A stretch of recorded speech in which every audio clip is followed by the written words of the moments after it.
Buenas noches para todos. Acabo de leer, está en el libro de Hebreos capítulo 10, verso 19 en adelante.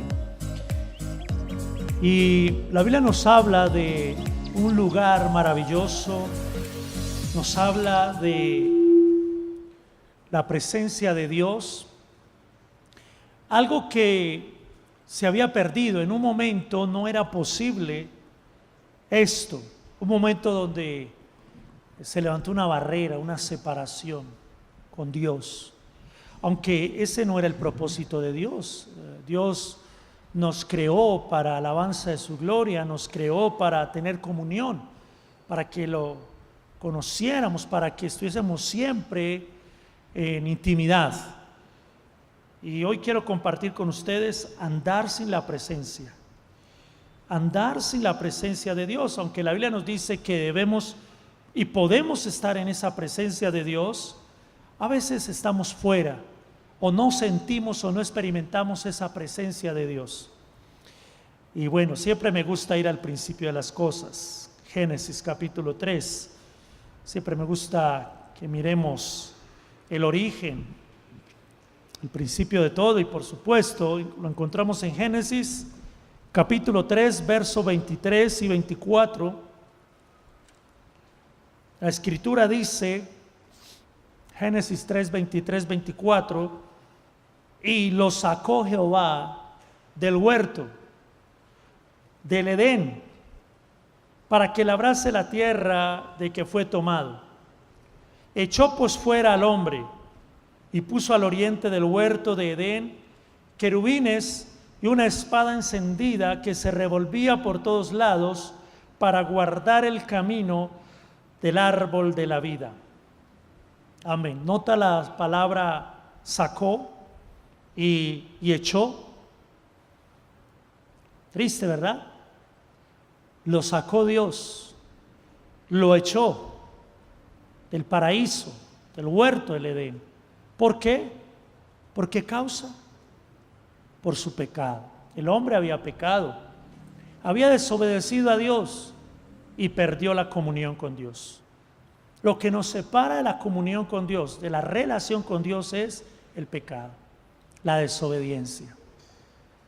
A veces se nos hace difícil no pecar y se nos vuelve muy fácil pecar. Pero cuando entendemos que la presencia de Dios en nosotros, la comunión con Dios es lo más importante, es el tesoro más grande, es la experiencia más maravillosa.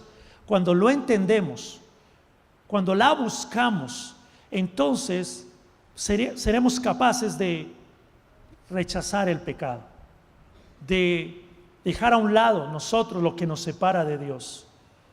En Génesis 2:16, si miramos algo allí, Génesis 2:16, 17, dice que el Señor mandó al hombre diciendo: de todo árbol del huerto podrás comer, mas del árbol de la ciencia del bien y del mal no comerás, porque el día que de él comieres ciertamente morirás.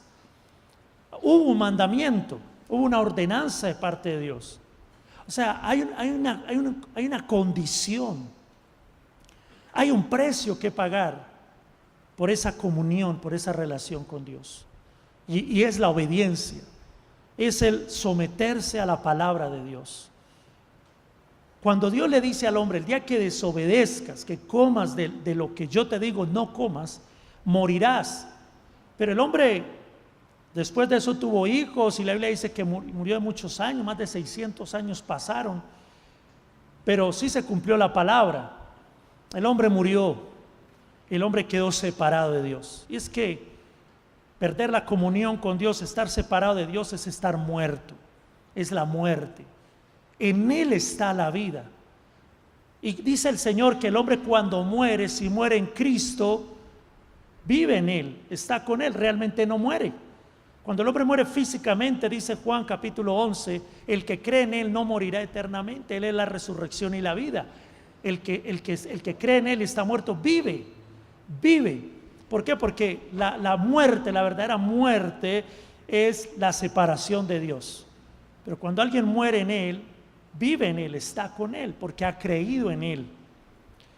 En Génesis capítulo 6, verso 5, Dice la Escritura: y vio el Señor que la maldad de los hombres era mucha en la tierra, y que todo designio de los pensamientos del corazón de ellos era de continuo solamente el mal. ¿Cómo la ven? 6:5. Después de esto, después de la descendencia, una generación que vino después de Adán y Eva, dice que ellos heredaron ese pecado, y ahora el pecado se había multiplicado a tal manera que dice el Señor que la maldad era mucha, y que todo pensamiento de los hombres a toda hora, en todo momento, era solamente el mal, el pecado. Y esto generó una separación del Señor. Y dice la Biblia en el verso 6: y se arrepintió Jehová de haber hecho al hombre en la tierra, y le dolió su corazón. El pecado le duele a Dios, ¿sabemos eso? La desobediencia le duele al Señor, quebranta su corazón por una sencilla razón: porque Él es santo. Alguien diría: pero ¿por qué el Señor, como bueno, como tan sensible, como tan tocado? Podría decir alguien que no comprende el por qué el Señor se duele o se afecta de nuestros malos pensamientos, porque aquí está hablando de malos pensamientos. Y uno dirá: bueno, pensar mal no está mal, no lo hice, solamente tuve un mal pensamiento. Pero aquí lo que dice el Señor es que ellos a toda hora pensaban lo malo. Obviamente ese pensamiento los llevaba a hacerlo, porque tal es el pensamiento del hombre en su corazón, tal es él. Por lo general, lo que tanto pensamos y tanto deseamos en el corazón, tarde o temprano lo vamos a hacer, hasta que renunciemos, hasta que el Señor nos limpie, hasta que eso sea borrado, quitado. Le dolió al Señor en su corazón. Se arrepintió el Señor de haber hecho al hombre. Dice en el verso 8: pero Noé halló gracia ante los ojos del Señor. Hubo alguien que halló gracia. ¿Sabe por qué? Dice que Noé, dice en el verso 9, era un varón justo, perfecto en sus generaciones. Con Dios caminó Noé. Y Dios determinó el fin de ese mundo, de esa generación, a causa de su maldad. Pero hubo gracia. Un hombre alcanzó gracia porque caminó con Dios. Y ¿sabe qué? Dios hizo un pacto con él, un pacto con Noé. Veamos en el capítulo 9, verso 9 de Génesis 9:9.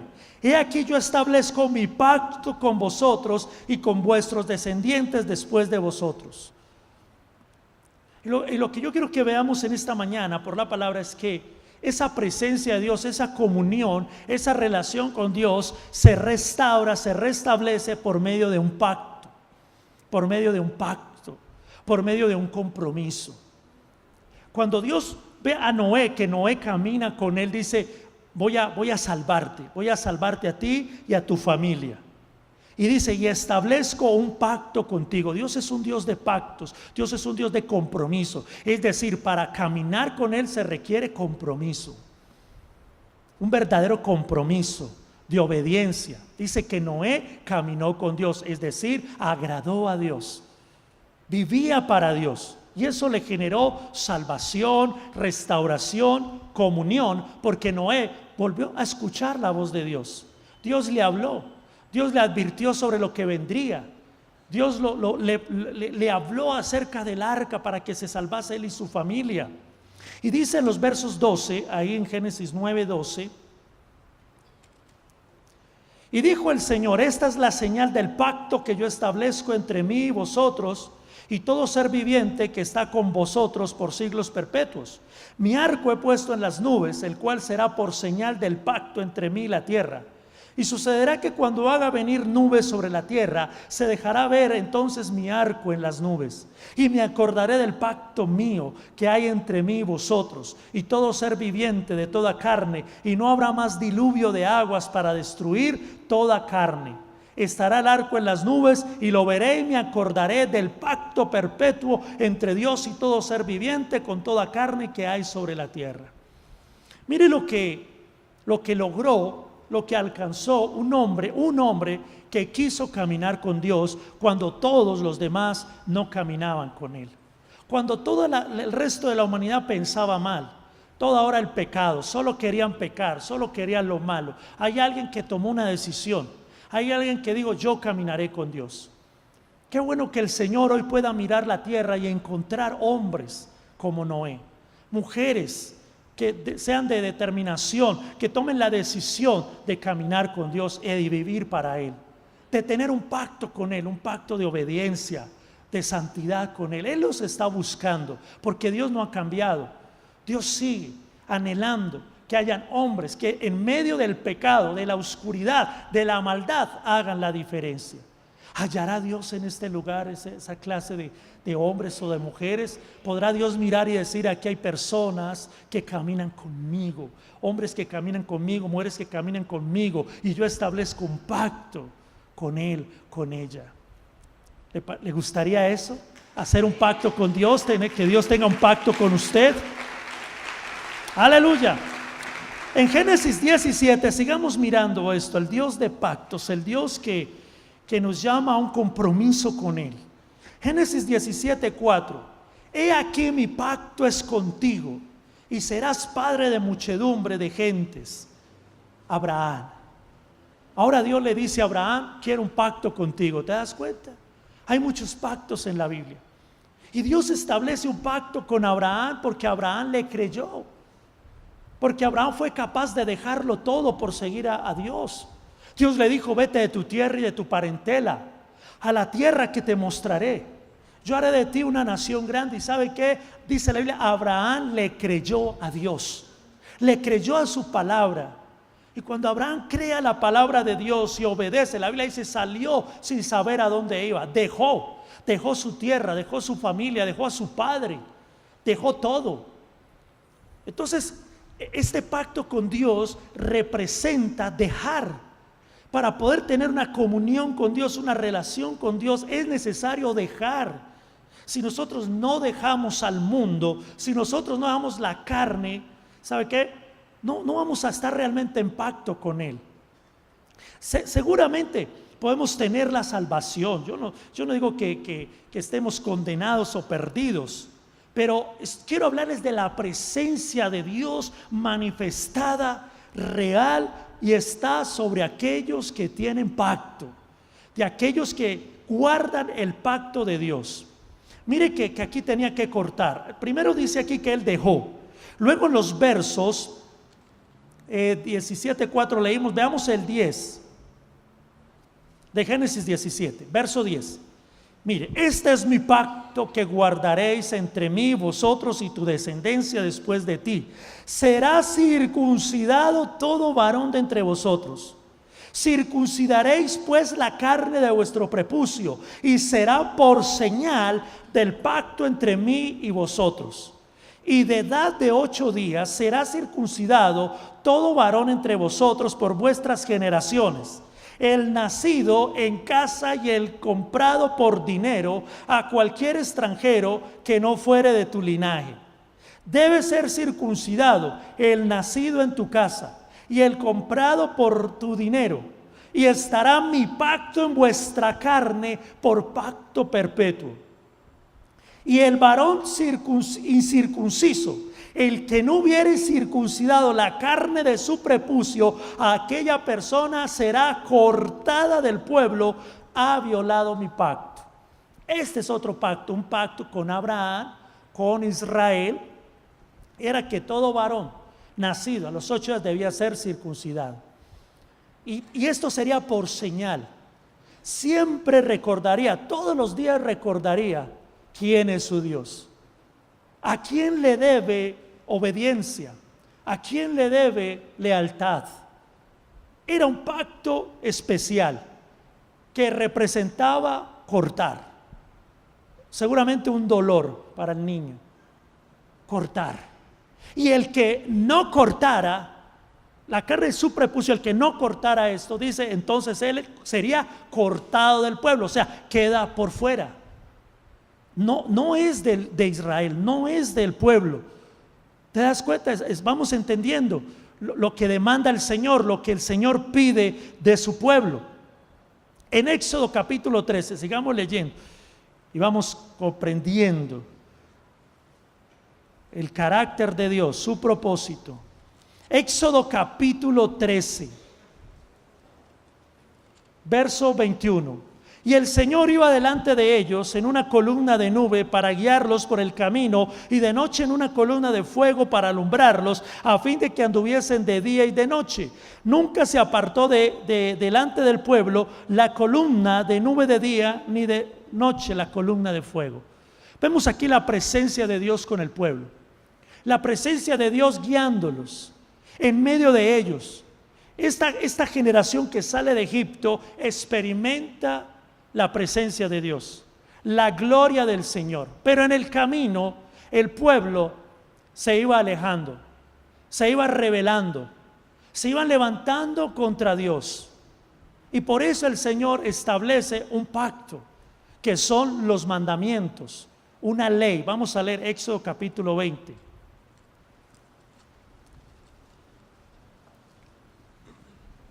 Versos 1 al 3. Y habló Dios todas estas palabras diciendo: yo soy Jehová tu Dios, que te saqué de la tierra de Egipto y de casa de servidumbre. No tendrás dioses ajenos delante de mí. Y empiezan los mandamientos. Pero es un pacto. Capítulo 24, verso 12 de Éxodo.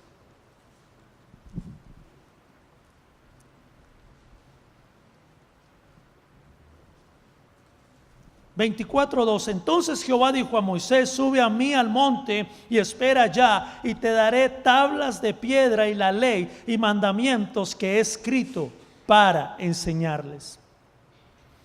Se establece ahora un pacto de obediencia. Si vosotros guardareis mis mandamientos, seréis mi pueblo, seréis mi especial tesoro. Si guardareis mis estatutos, mis ordenanzas, todas estas bendiciones te alcanzarán. Deuteronomio 28. Dice: pero si no guardareis, si no obedeciereis mis mandamientos, seréis cortados. Vamos a Éxodo 32. Vamos por la Biblia mirando esto. Éxodo 32. Tenían un nuevo pacto, tenían los mandamientos, tenían la ley. Éxodo 32, 7. Entonces Jehová dijo a Moisés: anda, desciende, porque tu pueblo que sacaste de la tierra de Egipto se ha corrompido. Se ha corrompido. Pronto se han apartado del camino que yo les mandé, y se han hecho un becerro de fundición y lo han adorado. Y le han ofrecido sacrificios y han dicho: Israel, estos son tus dioses que te sacaron de la tierra de Egipto. ¿Cómo la ven? O sea, un pueblo, un hombre quebrantando el pacto con Dios. ¿El pacto de qué? De obediencia, de fidelidad, de lealtad, para poder tener esa relación y esa comunión con Él. Dice en el verso 9 y 10: dijo más Jehová a Moisés: yo he visto a este pueblo, que por cierto es pueblo de dura cerviz. Ahora pues déjame que se encienda mi ira en ellos y los consuma, y yo haré de ti una nación grande. ¿Sabe qué es la cerviz? La parte superior del cuello, y tiene que ver con resistencia, orgullo y terquedad. Es no humillarse, es no reconocer su pecado, su desobediencia. Eran tercos. Ellos insistían en su rebelión, resistían a Dios. ¿Y sabe qué hizo el Señor? Se alejó. Perdieron la presencia, perdieron la comunión. La nube que iba con ellos, la columna que iba con ellos, la presencia que iba con ellos, se fue. Porque Dios no va a compartir su presencia, no se va a manifestar donde hay este tipo de actitud: terquedad, rebeldía, resistencia, rebelión, desobediencia. Éxodo 33. El Señor le dijo a Moisés: anda, sube de aquí tú y el pueblo que sacaste de la tierra de Egipto, a la tierra que la cual juré a Abraham, Isaac y Jacob, diciendo: a tu descendencia la daré. Yo enviaré delante de ti el ángel y echaré fuera al cananeo, al amorreo, al eteo, al fereceo, al heveo y al jebuseo, a todos los feos. Verso 3: a la tierra que fluye leche y miel. Hasta ahora va todo bien, ¿verdad? Porque dice: yo enviaré mi ángel, vaya, tomen la tierra, vaya, poséenla. Pero mire lo que dice al final del 3. La primera parte dice: pero yo no subiré en medio de ti. ¿Sí? Entonces les dice el Señor: yo voy a cumplir mi palabra. Yo les dije que les iba a entregar la tierra, yo les hice una promesa a sus antepasados, la voy a cumplir. Vayan. Y hasta ahí todo está bien. Hay comida, hay bebida, hay ropa, hay trabajo, hay salud, todo está bien. Pero notamos que falta algo. ¿Alguien nota que dice: me falta algo? Todo está bien. Tengo salud, estoy bien en el hogar, hay comidita, tengo trabajo. Pero ¿alguien extraña eso? ¿Alguien sabe lo que es andar sin la presencia de Dios y hace algo al respecto? O sencillamente dice: está bien. ¿Qué es eso de la presencia de Dios? Eso fue para Cristo, para los apóstoles. Hoy Él está lejos, hoy Él está en el cielo. Dice el Señor: yo no subiré en medio de ti porque eres pueblo de dura cerviz. Eres terco, eres obstinado, resistes a mi presencia, resistes a mi espíritu. Verso 4: y oyendo el pueblo esta mala noticia, vistieron luto y ninguno se puso sus atavíos. Cuando el pueblo escuchó eso, prestaron atención al yo no subiré, porque la primera parte dice: les entregaré la tierra, van a conquistar, van a ir a un buen lugar donde fluye leche y miel. Ningún enemigo se les va a oponer. O sea, yo los voy a respaldar, pero yo no los apruebo. Yo no apruebo su actitud. Yo no apruebo que ustedes salieron de Egipto. Cuando habla de sus atavíos, es que lo que sacaron de Egipto lo usaron para hacer el ídolo, para rendirle culto y para decir: ese ídolo fue el que nos sacó. Se olvidaron de Dios, se olvidaron de quién los libró, quién les da todo. Y el Señor es celoso, y el Señor más bien dice: yo no voy, yo no subo, vayan ustedes, no estoy con ustedes aunque les esté yendo bien. Y ahí hay un problema cuando nosotros sentimos el respaldo de Dios, cuando sentimos que todo está bien, pero hay alguien que debe extrañar la presencia de Dios y sentir como cuando sientes que algo pasa con tu pareja, y aunque él no te diga nada, huella, y todo esté bien y hasta te sonría, pero tú sabes que algo pasa porque se conocen. Y tú le preguntas: ¿qué te pasa? Nada. Pero tú dices: no estoy tan convencido, algo pasa. ¿Saben de qué estoy hablando, los casados? Parece que no, 4 o 5, los otros están. Yo sé cuando hay algo. Yo sé.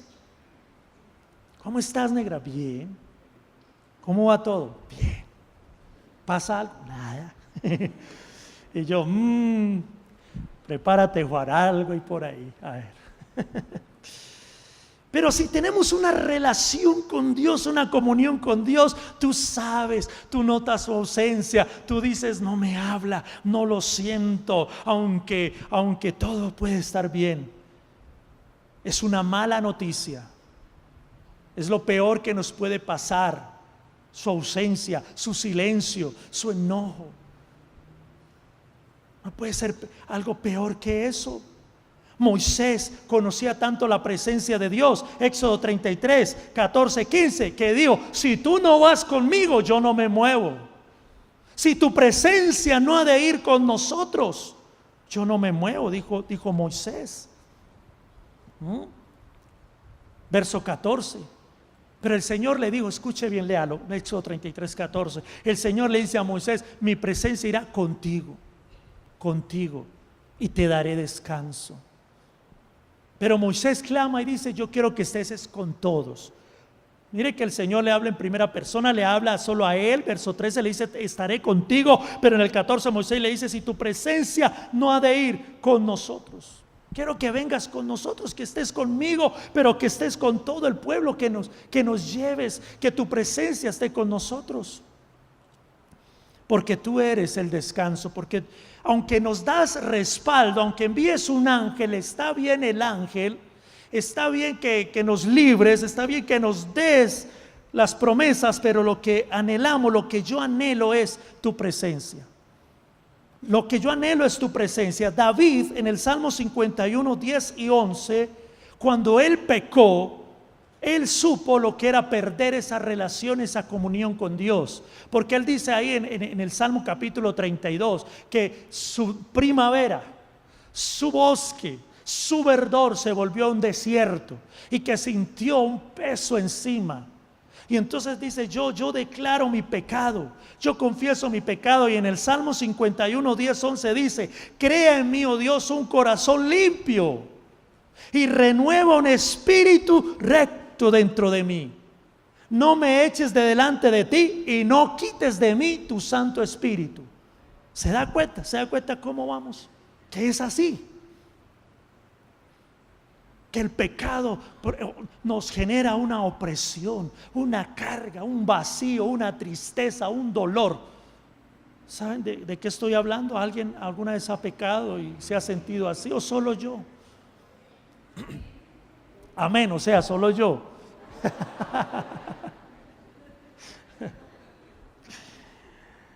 David, otro enamorado de Dios, otro que amaba al Señor, se deleitaba en Él. Él decía, yo quiero estar en tu casa todos los días de mi vida. Si me ponen a escoger, escojo estar contigo un día, lo cambio por 1000 días sin ti. Una cosa te pido, que esté yo siempre en tu casa. Este hombre amaba a Dios, amaba la presencia de Dios, ministraba al Señor, le cantaba, compuso hermosos poemas, hermosas canciones. Es un hombre enamorado, pero un día le falló a Dios, un día pecó, un día su carne lo venció. Y lo que él clama no es, Señor, no me mates, no me quites el reino, no me quites mis hijos. Lo que él pide es, no me quites tu Santo Espíritu. Tal vez me quitas todo y tal vez lo pierda todo, pero que no pierda yo tu presencia, tu Espíritu Santo. Solo el que la conoce, solo el que la ha vivido y la ha disfrutado, la extraña. Y como Moisés dice, yo no me muevo, yo no salgo, yo aquí me quedo si tú no vas conmigo. Te necesito, sin ti no me muevo. ¿Cuántas cosas hacemos y nos movemos sin Él? ¿Ah? Y luego fallamos, nos va mal y bueno, Dios, ¿qué pasó contigo? Y culpamos a Dios. En Mateo, vamos al Nuevo Testamento. Usted dirá, mucha ley, mucho castigo, mucho juicio. Todo el consejo de Dios es necesario leerlo, estudiarlo para que nos quede más claro. Pero vamos a Mateo 28:20. Jesús les dijo, enséñenles a los que discipulen, enséñeles que guarden todas las cosas que os he mandado. Cambió la ley, cambió el pacto, cambió el mandamiento de obedezcan. Jesús ha muerto, Jesús ha resucitado, Jesús va a ascender al cielo. Y lo último que les dice, una de las últimas palabras a sus discípulos es, vayan y hagan discípulos, enseñen. Pero enséñeles a guardar las cosas que yo les enseñé. O sea, enséñeles la palabra y enséñeles que deben obedecer mis mandamientos, mis palabras. Ese es el discipulado. Pero hoy el discipulado solo se centra en la bendición. Dios te bendice, Dios te sana, Dios te prospera, y es cierto, amén. Pero a mí la Biblia me dice como consecuencia, como resultado de la obediencia. ¿Qué dice Juan 15:7? Si mis palabras permanecen en vosotros y vosotros permanecéis en mí, pidan todo lo que quiera y será hecho. Hay una demanda. No dice solamente pida, confiese y será hecho. Dice, si mi palabra permanece. Y que la palabra permanezca es que la palabra está arraigada, cimentada. Pablo dice eso en Colosenses. Que nosotros debemos abrazar la palabra, ser llenos de la palabra del Señor. Vivir la palabra de Dios. Entonces enséñenles que guarden todas las cosas que les he mandado, y aquí yo estoy con vosotros. ¿Te das cuenta? La condición de esa presencia de Dios está con nosotros. Dice, pero si guardamos las cosas que Él nos ha mandado. O sea, si hay obediencia. No ha cambiado. Nuevo Testamento, época de gracia, Dios es el mismo. Sigue esperando de nosotros obediencia, sometimiento a su palabra. ¿Para qué? Para bendecirnos, amén. para prosperarnos, amén, pero ante todo, lo más importante, para que experimentemos su presencia, porque no hay dicha más grande, no hay placer más grande. Algunos sabrán de qué estoy hablando, otros no lo sabrán, pero hoy la invitación es a que busquen la presencia de Dios. Vamos a Colosenses 2:9 y veamos acá, recordemos el pacto de la circuncisión. ¿Y cuál es la circuncisión en el nuevo pacto que se firmó o se selló con la sangre de Cristo? Porque ahora estamos bajo ese pacto, el pacto que la sangre de Cristo que se derramó para limpiarnos de nuestros pecados, para que, como hablamos al comienzo de este tema, podamos entrar a la presencia de Dios. ¿Se acuerda que así empezamos? Para que entremos al lugar santísimo por la sangre de Cristo. Pero déjeme decirle que aunque la sangre nos ha limpiado y tenemos acceso, algunos no entran. O sea, algunos no experimentan la presencia de Dios. Y vamos a mirar esto. Colosenses capítulo 2, verso 9.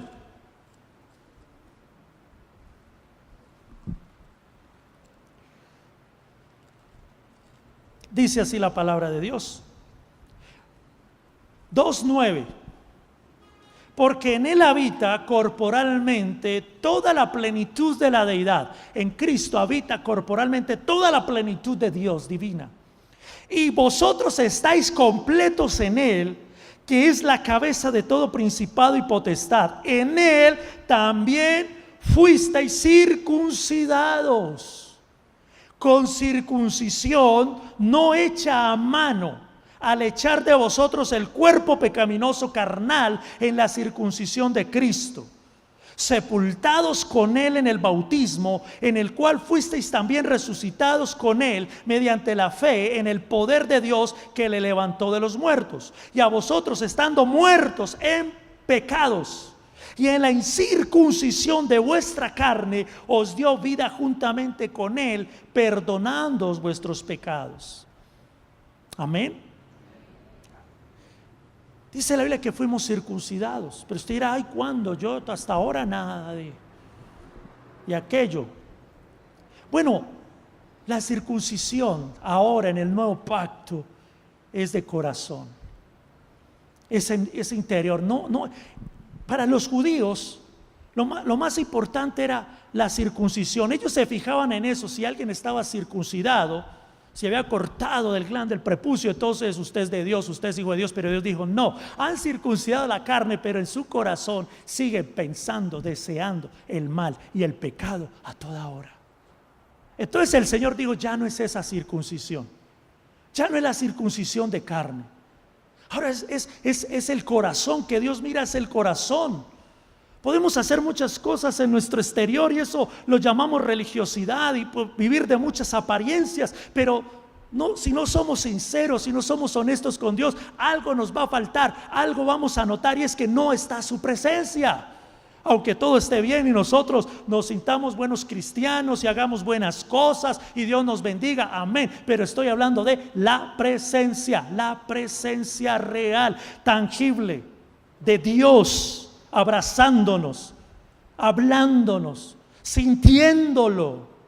Sigue todavía habiendo un precio. Vamos a 1 Corintios 7:19. Estamos ya en el cierre. Sígame acá, por favor. 1 Corintios 7:9.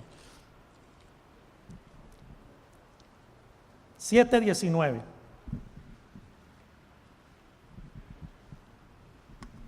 La circuncisión nada es, y la incircuncisión nada es, sino que guardar los mandamientos. Salvos, lavados, pero la Biblia dice, no es lo exterior, no es lo de afuera. Los judíos circuncidaron, pero su corazón estaba lejos de Dios. Podemos hacer muchas cosas de evangélicos, de cristianos, pero si el corazón no está rendido a Cristo, nada es. Ni circuncisión, porque ellos tenían un debate. Si la circuncisión, porque se levanta el apóstol Pablo a decir, no, ya no hay que circuncidarse. Y Pedro insistía, hay que circuncidarse.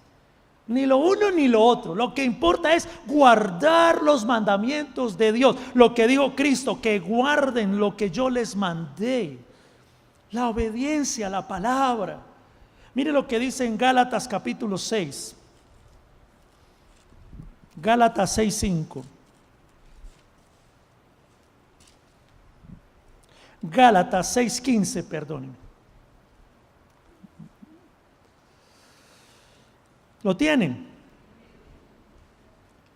Porque en Cristo Jesús ni la circuncisión vale nada, ni la incircuncisión, sino una nueva creación. ¿Te das cuenta? Romanos 2:28. Romanos 2:28. Atentos. Pues no es judío el que lo es exteriormente, ni es la circuncisión la que se hace exteriormente en la carne. Verso 29. Sino que es judío el que lo es en lo interior, y la circuncisión es la del corazón, en espíritu, no en letra, la alabanza del cual no viene de los hombres, sino de Dios. ¿Qué es la circuncisión? ¿De qué se trataba la circuncisión? Cortar con el ánimo de separar, es decir, evidenciar por medio de un pacto que era un pueblo santo, que era un pueblo aparte. Es lo que yo le digo: ustedes no van a ser como los demás pueblos, ustedes son un pueblo santo, ustedes han sido apartados. Van a cortar y todos los días van a recordar que son diferentes, que ustedes no deben imitar a los demás ni hacer lo que hace el montón, sino un pueblo santo y apartado para el Señor. Romanos capítulo 8, ahí sigamos ahí para antes de orar. En Romanos capítulo 8 aparece 19 veces en ese capítulo la palabra espíritu. Y quiero que esté atento antes de orar a esto. Verso 1, capítulo 8 en adelante. Ahora pues, ninguna condenación hay para los que están en Cristo, los que no andan conforme a la carne, sino conforme al Espíritu. ¿Qué es andar conforme a la carne? Dándole gusto a la carne, conforme a los deseos de la carne. Entonces la Biblia nos dice acá algo bien interesante. Verso 2. Porque la ley del Espíritu de vida en Cristo Jesús me ha librado de la ley del pecado y de la muerte. Porque lo que era imposible para la ley, por cuanto era débil por la carne, Dios, enviando a su Hijo en semejanza de carne de pecado, y a causa del pecado condenó el pecado en la carne, para que la justicia de la ley se cumpliese en nosotros, que no andamos conforme a la carne, sino conforme al Espíritu. ¿Qué significa la ley del Espíritu? La ley del Espíritu significa una vida rendida a Él, una vida bajo su dirección y su voluntad, es decir, bajo su dominio. Porque aquí habla de un dominio. Él habla del pecado como una ley. El pecado ofrece una ley, es como algo establecido, algo que no se puede cambiar, algo que está para cumplirse. La ley del pecado nos dice que no podemos dejar de pecar, que somos pecadores, que siempre vamos a pecar. Esa es la ley del pecado. Eres pecador. Y Dios puso la ley, y esa ley condenó al hombre. La ley, el mandamiento de Dios, porque el hombre no podía cumplir esa ley del Señor, la ley de Moisés, el mandamiento. Pero viene Cristo, y al morir Él en la cruz, lo hace y dice: vence a través de su muerte, a través de su sangre, a través de su sacrificio, vence la ley del pecado. O sea, el Señor nos dice: sí se puede vivir sin pecar. ¿Estamos claros? Sí se puede vivir sin pecar, porque la Biblia dice: Jesús nunca pecó, pero no lo hizo en condición de Dios, sino de hombre. La Biblia dice: y estando en condición de hombre. Por eso constantemente se denominaba el Hijo del Hombre. El Hijo del Hombre, recuerden, yo soy hombre, estoy como hombre, pero aún así Él pudo vivir una vida santa. Y la Biblia dice que el Padre lo exaltó y escuchaba la voz del Padre. Y Jesús siempre oraba con confianza: Padre, te doy gracias porque tú siempre me oyes, tú no me dejas solo, tú siempre estás conmigo. Padre, glorifícame tú al lado tuyo con aquella gloria que tuve contigo antes que el mundo fuese. Te he glorificado, Hijo. Y todos escucharon esa voz. Comunión, relación. Jesús lo hizo. Y gracias a que Jesús murió y resucitó y envió al Espíritu Santo, la Biblia dice: el poder del Espíritu Santo en nosotros vence la ley del pecado, el poder del pecado. Es decir, sí podemos derrotar, vencer el pecado por el Espíritu Santo. Pero necesitamos someternos a la ley del Espíritu. Si usted sigue leyendo ahí, encuentra cosas como estas, verso 6: porque los que son de la carne piensan en las cosas de la carne, pero los que son del Espíritu en las cosas del Espíritu. O sea, ¿qué ley está operando en nosotros? ¿La ley de la carne? Si la ley de la carne opera en nosotros, estamos pensando a toda hora la carne, o sea, lo malo, el pecado. Pero si es el Espíritu, pensamos en las cosas del Espíritu. Verso 6: porque el ocuparse de la carne es muerte, pero el ocuparse del Espíritu es vida y es paz. ¿Por qué? Porque ahí está la presencia de Dios, que es vida y es paz. Pero el ocuparse de la carne es muerte. El ocuparnos de la carne, el tener un pensamiento a toda hora en lo malo, nos va a llevar al pecado. Y el pecado es muerte, porque el pecado nos separa de Dios. Pero el Espíritu nos une a Dios. Si usted sigue leyendo, el tiempo sigue, pero lea todo el capítulo y se va a dar cuenta de la obra del Espíritu Santo, donde dice: el Espíritu que levantó a los muertos a nosotros nos va a dar vida, nos va a dar poder. En el verso 26, el Espíritu nos ayuda en nuestra debilidad. Verso 14: los que son guiados por el Espíritu, estos son hijos de Dios. Y dice la Biblia: ya no somos esclavos, sino hijos herederos, pero debemos andar en el Espíritu. Y en el Espíritu es ser guiado por el Espíritu. Circuncidar el corazón es cortar. Colosenses 3:5 dice: hagan morir en ustedes lo terrenal. Denle muerte. Circuncidar, cortar, separar algo que está ligado al corazón, que está viciado en el cuerpo, no va a ser fácil. Tenemos que renovar la mente y entender: debo morir cada día al pecado, darle muerte, o sea, no darle gusto. Si tú no le das gusto a la carne, ¿qué va a pasar en la carne? 1 Pedro 4 dice: vas a padecer, o sea, vas a sufrir. La carne te va a decir: dame, tú quieres, tú necesitas, tú te lo mereces.